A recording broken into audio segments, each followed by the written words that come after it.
श्री कृष्ण जी कहते हैं, बुरे बनो तभी सफल बनोगे। लाख बुरे हैं हम पर, तुम तो अपनी अच्छाई दिखाओ। हम बुरे नहीं थे, अब तुम याद करो, तुमने हर बार हमें बुरे वक्त में ही याद किया है। आज तो इसलिए बुरा बन गया हूँ क्योंकि तुम्हारा बुरा वक्त बीत गया है और अच्छा वक्त आ गया है। चांद उगता गया और सूरज ढलता गया, मैं ज्यादा अच्छा बनने की कोशिश में सबकी नजर में बुरा बनता गया। वक्त बुरा है साहब, मैं बुरा नहीं, और अगर मैं बुरा हूं तो फिर कोई भी अच्छा नहीं। जब जब अच्छाई की खोज में निकला, दुनिया ने मुझे बुरा कह के पुकारा, और जब जब लोगों के बुरे वक्त में साथ दिया, लोगों ने मुझे अच्छा कह के पुकारा। आज का ये स्पीच बहुत ही जरूरी टॉपिक पर है। अगर आपने इसे पूरी अच्छी तरह से समझ लिया तो इसी वक्त से आपकी जिंदगी की आधी से ज्यादा समस्या खत्म हो जाएगी और जिंदगी पटरी पे दौड़ने लगेगी और जिंदगी में फैसला अच्छा लेने लगोगे। बचपन में एक बार मेरे पिताजी ने मुझे कहा कि जा बकरी चराने के लिए एक लकड़ी खेत से ले आ। मैं एक कुल्हाड़ी लेकर खेत में गया और पहला कुल्हाड़ी एक बहुत ही सीधे साधे पेड़ पर पड़ा। उस डाली पर कोई कांटे नहीं थे और उसको काटना बहुत आसान था। उसी के बगल में एक दूसरा बाबुल का पेड़ था जो पूरा कांटों से भरा था। मैंने उस पेड़ में तो पास में भी जाना नहीं सोची, आखिर मैं अपने हाथों में कांटे क्यों चुभा। अब इंसानों के साथ में भी बिल्कुल ऐसा ही होता है। जो इंसान टेढ़ा होता है, ना थोड़ा काम अच्छा होता है, ना उसको ज्यादा डिस्टर्ब नहीं किया जाता है, उसको ज्यादा तंग नहीं किया जाता है, आमतौर पर उसकी बातें मान ली जाती है। वही अगर कोई सीधा इंसान होता है तो उसको अपनी बात मनवाने के लिए पापड़ बेलने पड़ते हैं और लास्ट में उसको वही मानना पड़ता है जैसा लोग उसको मनवाना चाहते हैं। आज हम बात करेंगे कि बुरा बनना क्यों जरूरी है, टेढ़ा बनना क्यों जरूरी है और कैसे बने। जिंदगी में अगर आपने दो चीजों को सही समय पर सही ढंग से यूज करना सीख लिया तो कभी धोखा नहीं खाओगे, कभी मन में पछतावा नहीं रहेगा, फिर चाहे लोग आपको टेढ़ा बोले या बुरा बोले। पहला चीज है हाँ और दूसरी चीज है ना। अगर आपने जिंदगी में सीख लिया कि कब आपको हाँ कहना है और कब ना कहना है, तो भले ही आपको लोग कुछ भी बोले, आपको कितना भी बुरा बोले, कितना ही जिद्दी बोले, कितना ही बुद्धू माने, लेकिन आप अगर देखोगे ना अपने लाइफ में पलटकर, तो कम से कम आपको किसी भी बात का पछतावा नहीं रहेगा। आप मुझे ये बताओ कि ये जो जिंदगी जी रहे हो वो ना आपको बबलू के नाम पर मिली है, टोनी के नाम पर मिली है, ना रानी के नाम पर मिली है।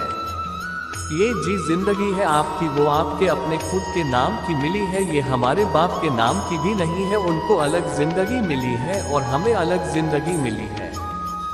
जो तुम्हारा नाम है ना, उस नाम के हजारों इंसान है इस दुनिया में। आप लोग तो रोज फेसबुक इंस्टाग्राम में सर्च मार कर तो देखते होंगे, फिर कौन सी ऐसी चीज है जो तुम्हें तुम्हारे उन नामों से अलग बनती है। योर यूनिक पर्सनालिटी, और उसकी यूनिकनेस तब तक ही रहती है जब तक आप किसी और से अफेक्टेड होकर किसी और के बातों में आकर उनके जैसा ना करने लग जाओ।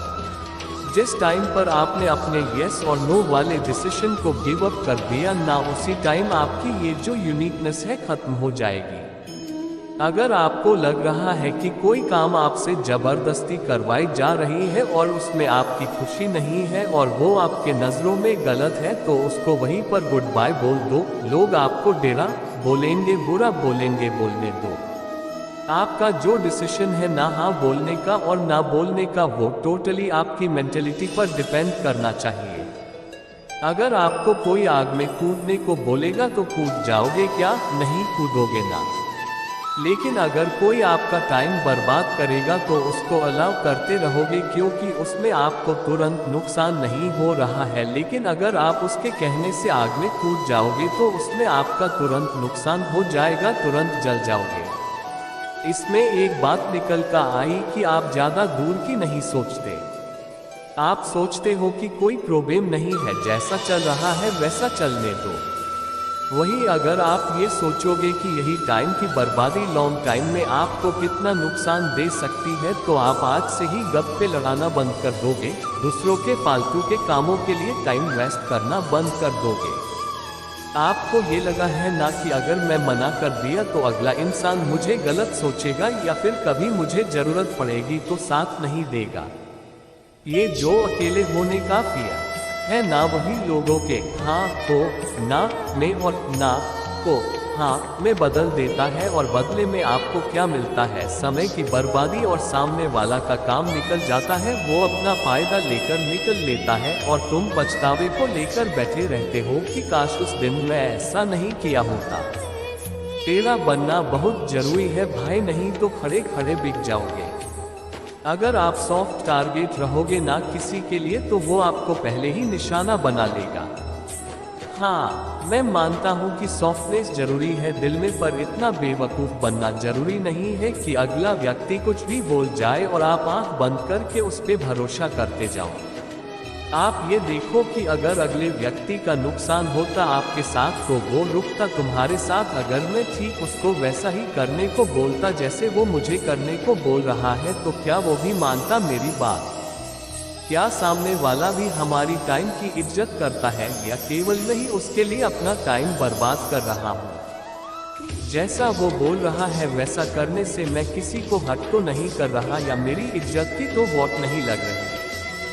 जब भी हाँ और ना बोलने का समय हो ना, तो हर पहेलू को ठीक से चेक कर लो। कई बार हम थोड़े से फायदे के चक्कर में सीधा बनकर अगले बंदे की बात मान लेते हैं, पर ये नहीं देखते कि उस थोड़े से फायदे के चक्कर में बाद में बहुत बड़ा नुकसान हो सकता है। कई बार अच्छा बनने के चक्कर में या अपना रिश्ता बचाने के चक्कर में गलत को भी सही बताने लगते हैं और अच्छा बन जाते हैं, पर ये नहीं देखते कि ये जो इंसान हमारे साथ ऐसा कर रहा है ना, ये ऐसा बोल रहा है ना, वो किसी और को भी जाकर बोलता होगा हमारे बारे में। ये नहीं सोचोगे। इसीलिए कहता हूँ कि सही है तो उसको सही बोलो, और अगर कोई चीज गलत है तो उसको गलत बोलो। फिर चाहे आपको लोग बुरा बोले, टेढ़ा बोले या कुछ भी बोले।